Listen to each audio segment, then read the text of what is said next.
Et salut les bichons, c'est Laurent Jacquet pour LJVS, j'espère que vous allez bien. Aujourd'hui je suis revenu sur mon chantier terrasse qu'on avait démarré avec Greg, Stéphane, etc. Et je suis assez fier puisque ça fait maintenant plus de 3 mois. On devait revenir avant, mais en fait avec le temps de merde qu'a fait, c'était juste impossible. Je te montre, ça n'a pas bougé d'un pet, c'est vraiment nickel. La première chose à faire en arrivant sur le chantier, c'est vérifier la planéité pour pouvoir corriger un petit peu tous les défauts. Je passe la règle de partout et je m'autorise une tolérance de 2 mm sous la règle. Dès qu'il y a une petite bosse, je trace un cercle avec mon crayon et je mets un petit moins, ça voudra dire qu'il faut que je ponce. Et dès qu'il y a un creux, je trace toujours un cercle et je mets un petit plus, ça voudra dire qu'il faut que je recharge.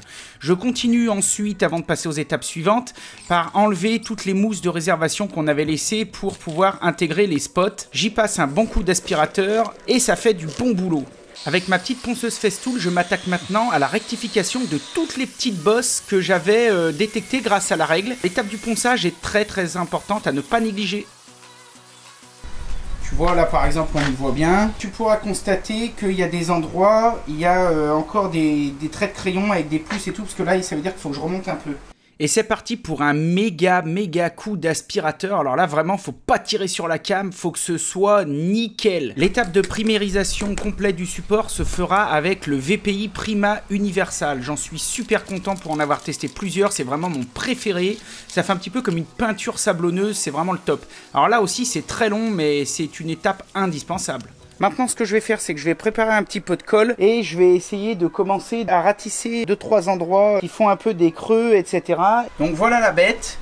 VPI V392 Colimix Terrasse colle améliorée. Donc on voit qu'elle fait intérieur, extérieur. On voit qu'on peut aller jusqu'à 7200 cm² maxi, en sachant que là on va poser du travertin de 90-60, donc ça correspond à 5400, donc c'est bon. Rattrapage d'épaisseur, donc elle est compatible pour ce qu'on va faire jusqu'à 30 mm. On fait 5 à 6 m² avec, il n'y a pas de poussière, et tu vois ça c'est très important, elle est fibrée. Donc ça c'est vraiment caractéristique d'une bonne colle pour terrasse, et tu vois elle est C2E, c'est un produit français, fabrication 100% France, et tu vois forte résistance aux contraintes thermiques.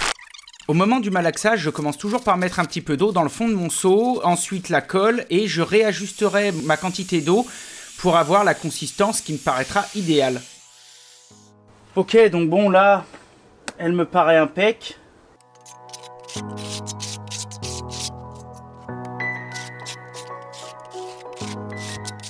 Donc là, quand on fait du rattrapage comme ça sur une terrasse, le but, c'est pas de faire ça de partout, bien évidemment. Le but, c'est d'atténuer toutes les différences de niveau, que ce soit des creux, des bosses, etc. On ne demande pas d'y faire archi nickel de chez nickel, parce que ce serait pas la bonne méthode. Donc après, on y en mettra un petit coup de primaire. Et ce qui est important, c'est quand dans la deuxième étape, on va se mettre à peigner pour coller les nattes, c'est que là, les nattes, elles soient le plus régulières possible. S'il y a une petite différence de hauteur, de niveau, mais sur 1 mètre, 2 mètres, c'est pas catastrophique. Par contre, ce qu'il faut pas, c'est que la natte, elle fasse comme ça, quoi. Tu vois ce que je veux dire? Il faut que la natte, elle soit bien plan. Et donc, le fait de faire des rattrapages, on fait ça pareil, on ferait pareil si on faisait une salle de bain. Le fait de faire des rattrapages, et bien justement, ça va permettre de nuancer un petit peu tout ça.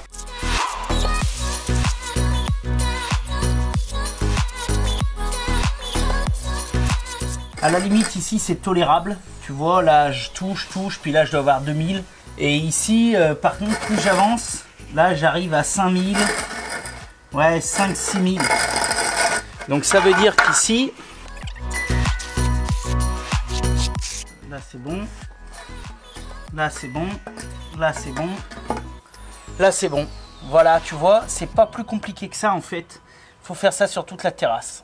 Alors personnellement, je traite toujours la jonction entre la terrasse et mes seuils, puisque là le but c'est vraiment d'arriver à avoir un recouvrement du travertin qui va s'avancer jusqu'à la baie vitrée, et pour ça j'utilise une trame de façadier que je noie dans la colle, et en même temps je rattrape ma petite pente, je rattrape mes épaisseurs. Tu vois, j'ai mis le bob parce que putain il fait 35 degrés. Donc tu vois, ça y est, j'ai tout rattrapé. Impeccable de partout. Donc tu vois, la terrasse elle était impec, mais même quand c'est impec, il faut quand même vérifier. Il y a des endroits, j'ai pas rattrapé beaucoup, hein. J'ai rattrapé quelques millimètres, 1 ou 2, mais j'ai préféré quand même le faire. Donc là, j'ai fait tous mes seuils, donc tu vois, celui qui est derrière...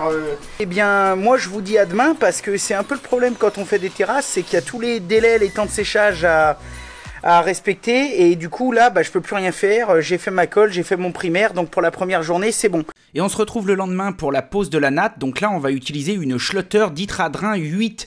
Alors, c'est vrai que c'est pas donné, mais pour ce genre de travaux, c'est vraiment idéal. Pour la découper, rien de plus simple, on la déroule dans la pelouse, un petit coup de règle aux longueurs, et on n'oublie pas de garder un petit peu de marge. Donc tu vois, la d'Itradrin, c'est comme ça. Donc tu vois, tu as une feuille d'espèce de tissu qui laisse passer l'eau, qui draine.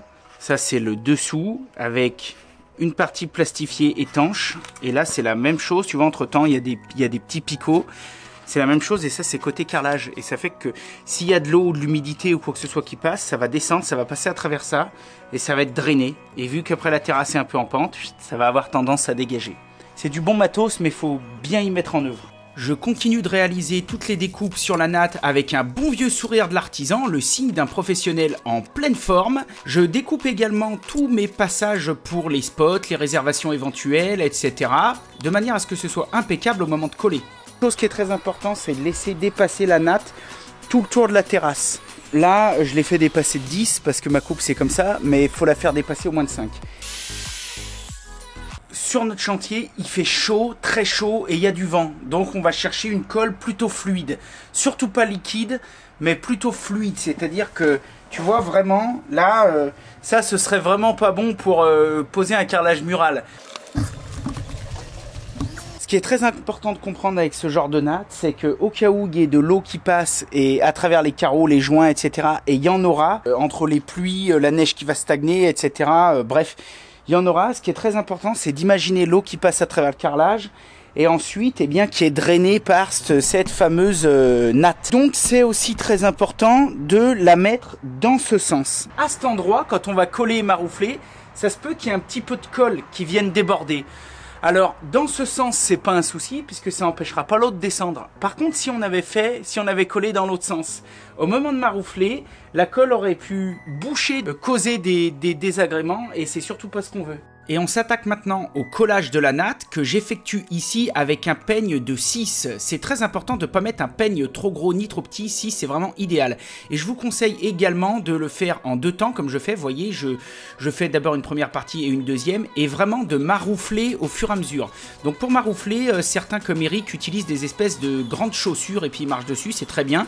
Moi j'ai l'habitude d'utiliser un rouleau presseur, le même que j'utilise pour mes strates, c'est impeccable. L'endroit où tu seras monté dessus, ça aura tendance à poinçonner la colle et à faire un petit creux. Alors si c'est un pied de temps en temps, c'est pas grave, mais il faut pas non plus courir dessus tant qu'elle est pas sèche.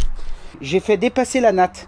Comme ça, quand j'ai marouflé, la colle elle est bien sortie, elle est bien partie. Que si je l'avais coupée de suite, en marouflant la colle peut venir remonter légèrement sur les alvéoles et boucher les alvéoles de sortie. C'est surtout pas ce qu'on veut. Donc la bonne marche à suivre, c'est vraiment de faire dépasser, d'attendre que ça sèche, et une fois que la natte elle sera parfaitement sèche, parfaitement collée, on y met un coup de cutter à ras, et là les alvéoles elles seront nickel. Bon, maintenant je vais pas tout vous filmer, je vous refilmerai un peu de 3 endroits parce qu'il faut quand même que je tabasse. Mais t'as compris le principe, maintenant c'est tout pareil. Allez, c'est parti.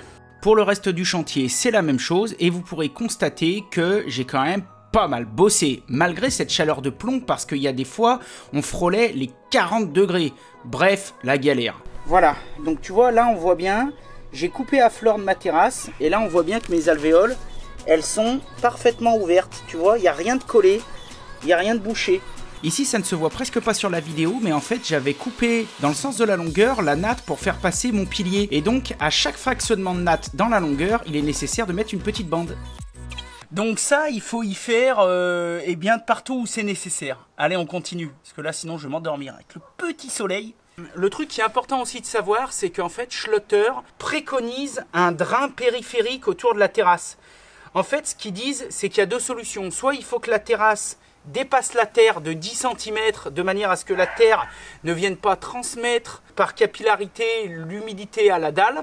Soit si c'est une dalle comme ça à même le sol, en fait, eux, ils préconisent vraiment un drain. Donc, c'est-à-dire que là, il faudrait décaisser, allez, on va dire 20 cm par 15 par 20, et puis remplir ça de gravier avec un petit bidime, de manière à ce que la terre soit pas en contact direct et qu'elle vienne pas sur les côtés. Bon, nous on l'a pas fait, mais il n'y a rien de perdu, il n'y a rien de fini. Moi je suis pas trop inquiet, donc si ça se trouve dans un deuxième temps, eh ben, ils rouvriront peut-être avec une petite pelle, une petite bêche, ou alors je reviendrai peut-être avec la mini-pelle. On remettra 15-20 cm de gravier blanc ou gris, ou ils savent pas encore. Tu sais, maintenant il y a des trucs qui sont jolis, tu sais, tu peux mettre de l'ardoise concassée, tu peux mettre plein de choses. Et puis c'est vrai que comme ça évitera que la terre vienne directement en contact avec la dalle. Bon, à mon avis, déjà, on est déjà à ceinture et bretelles. On verra dans le temps, mais eux, en tout cas, les clients, ça les dérangerait pas de faire ça. Donc après, c'est chez eux. Donc je vais voir. Pour l'instant, je leur en ai parlé. Ils m'ont dit bah ouais, faut voir. Donc on verra de toute façon dans un deuxième temps. On va pas faire ça maintenant. Maintenant, on fait la terrasse. Mais voilà, en tout cas, ce sont les préconisations de Schlutter. J'avais envie de finir la première partie de cette vidéo en vous expliquant rapidement, parce qu'il y en a pas mal qui me demandent, la différence entre les trois nattes que j'utilise principalement. Donc j'utilise principalement la marque Schlutter. Maintenant, il y en a plein d'autres. Je suis marié avec personne, vous ferez comme vous voulez. Mais c'est vrai que moi, avec cette marque, j'ai jamais eu un souci. Donc la première des nattes, pour que vous arriviez bien à comprendre, c'est celle-ci. Celle-ci, c'est celle qu'on appelle la Schlutter Kerdi. Ça, c'est vraiment une natte d'étanchéité. C'est aussi surtout ce qu'on se sert quand on fait des douches à l'italienne. Et vous voyez, c'est très fin. Ce produit sert uniquement à l'étanchéité. Avec ça, on ne compense absolument aucun mouvement du sol. Ça ne désolidarise absolument pas. Mais si vous avez une douche à l'italienne à faire ou quelque chose comme ça, c'est ça qu'il faut utiliser. Schlutter Kerdi.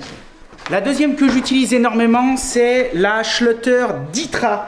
Donc la Ditra, en fait, elle fait double emploi. Elle fait étanchéité, mais elle fait aussi désolidarisation. Ça, c'est la natte parfaite qu'on va utiliser quand on va vouloir appliquer un revêtement sur du bois.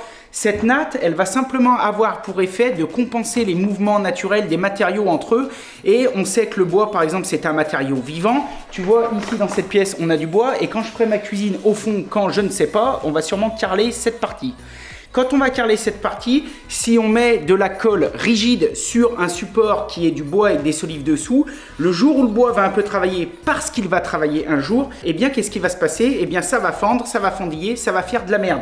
Ce genre de natte va servir à compenser et va se déformer à la place du support pour limiter au maximum, si un jour le support du dessous baisse, les dommages sur le support du haut. Si vous carrelez sur du bois ou si vous n'avez pas trop confiance en la qualité de votre support, des micro-fissures, etc., eh bien c'est la Schlutter Ditra qu'il faudra mettre. Et enfin, pour la terrasse qu'on vient de faire, on a utilisé de la Ditradrin. La Ditradrin, c'est assez spécial puisque sa fonction première, c'est pas l'étanchéité, même si elle est capable de faire de l'étanchéité, mais sa fonction première, c'est plutôt vraiment de drainer et de compenser. Alors là, pour le coup, vraiment les mouvements des supports entre eux, mais également pour canaliser l'eau, puisque la Ditra standard va absolument pas canaliser l'eau, c'est pas son rôle. Par contre, celle-ci, on voit parfaitement bien dans la tranche que là, on a le support du dessous et là, on a le support du dessus. Et ainsi, si un jour il y a de l'eau qui passe à travers le support du dessus, il va être stoppé par la membrane inférieure, mais surtout, tous les petits picots vont servir à canaliser cette eau.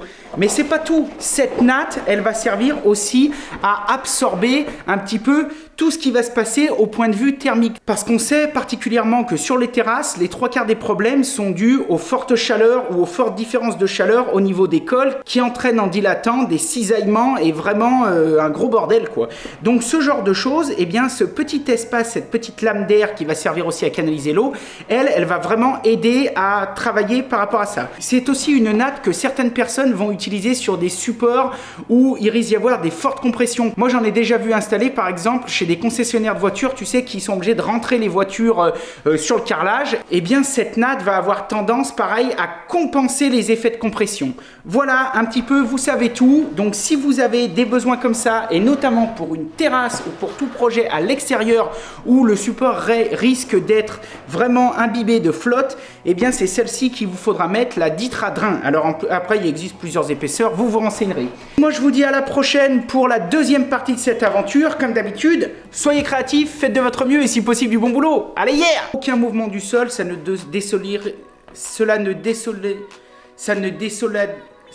désolidarise